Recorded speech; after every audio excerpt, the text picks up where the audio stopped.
Lesson 8. Principles of Good Work Practices. To orient yourself to this lesson, please review the expected learning outcomes for this lesson on the Course 1. In this lesson, we will learn the general principles of health-giving practices. Note that these are health principles. They are associated with ergonomic principles, but they are not the ergonomic principles. In the next lesson, we will learn about ergonomic principles and will combine new principles with those of ergonomics. Together, these principles should guide us in developing and adopting health-giving practices in performing our daily occupations and work every day, that is in 24 hours, 365 days, and throughout our lifespan. So let's get into it. Principles of good work practices. Number 1, educate yourself and colleagues on the need to adopt healthy work practices through correct posturing. By taking this course, you have already invested in knowledge and skills for health-giving practices. However, collective practice produces more results than singular practice. So even though you may make improvements for yourself, remember that you should educate your colleagues and the people around you who are associated or who have an effect or who are affected by the work that you do. Remember our discussions in Lesson 6. One of the benefits of health-giving practices is the collective ownership and implementation by the worker and the whole organization. Secondly, participatory interventions involving all workers have been shown to bring overall improvements and reduce work-related ill health. Make all interventions on ergonomic improvements participatory. There are no established answers or formulas, but you must think out of the box and think of clever ways to implement your own ergonomic improvements in every work situation.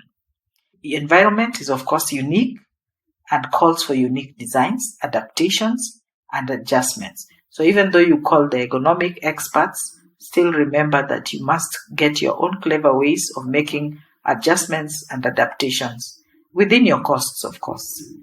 The ergonomic professional may also provide guidelines, but these are just guidelines. For you to actually implement and practice the improvements, you must think of your own situation by doing a self-assessment. Number 3, technology advances and innovations have widely changed the workspaces through automation and digitization, and we all know that. However, we still find that there's a lot of physical demand and psychosocial demand on workers and employees. Therefore, you may need to incorporate appropriate technology as required, but also think of your own input in the workspace.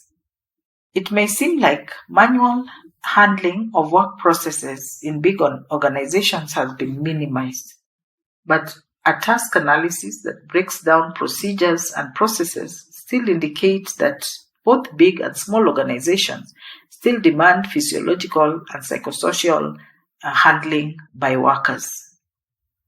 So even though we have digitization or automation or mechanization, we still need people in the workplace probably to operate the machines.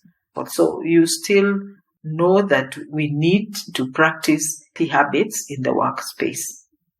So it is important to recognize the tasks required for every work and to try as much as is possible to fit the work to the person who's handling the work.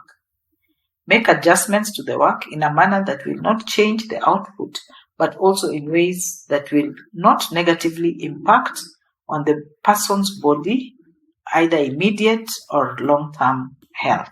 The next point is that we need to minimize manual work in big organizations. In this era, we need to go more into mechanizations, of course, but as I've already explained, that sometimes you still need a physical input by the human being. So adopt mechanizations and technology where possible, but also assist and guide the people who are operating the machines to work within health practices. The next point is that you conduct workplace assessments for individual activities as well as for group activities.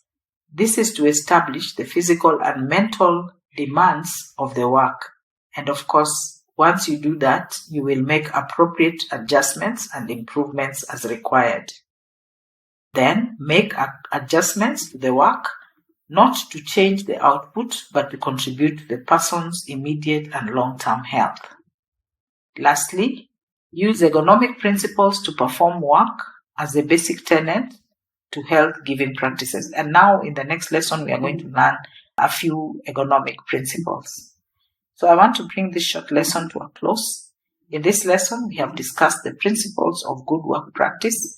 Hopefully, as we continue with these lessons, we are able to identify work practices that have the potential to cause short-term or long-term ill health or injuries, and we are also able to apply good work practices to experience a positive outcome on immediate and long-term health.